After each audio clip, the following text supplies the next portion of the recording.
First of all, let me pay my heartfelt condolences to the families of the people who perished in this fire and this tragic accident.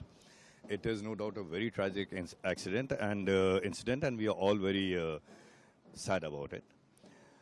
The moment our government got to know that such a tragic incident has happened, the Prime Minister immediately convened a meeting and instructed us to reach to Kuwait immediately and take all possible steps so that the mortal remains can be sent back as soon as possible, because that's the least that we could have done.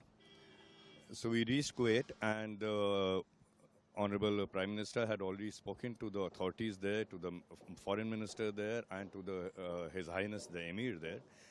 And I would like to say my thanks to the authorities that they did all possible, they took all possible measures, and they really fully cooperated in having all the paperwork completed, the identification done in such a short time, because normally this could have taken a week or at least 10 days. But on Prime Minister's insistence, the authorities were very quick about it. They immediately undertook the task of completing the formalities, and we managed to bring back the bodies here as soon as possible. We also visited 5 hospitals where there were around 32 to 35 patients who were being treated of Indian origin who were injured in that fire. And we spoke to them individually, we inquired about their health, and all the hospitals and the directors were there. And I would also like to thank the hospital staff of each hospital that exceptional care is being taken by the hospital staff and the doctors of those patients. And most of them are likely to be discharged in a couple of days. See, we do not look at it how challenging it was. It had to be done. We took all possible steps, all possible efforts to have it done.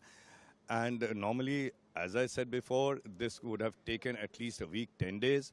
But because of the good relationships between our government and the Kuwaiti government, and the sensitive issue that it was, and especially with the Prime Minister's intervention on this part, on his part, the royal family of Kuwait, the officials, the ministers, His Highness of Kuwait, they all took personal interest so that the bodies could be brought back as soon as possible. And in the hospitals, we are told that His Highness has called up the hospital people and the Minister for Health personally, and the Minister of Health has himself done rounds of the hospitals where the people injured are being treated.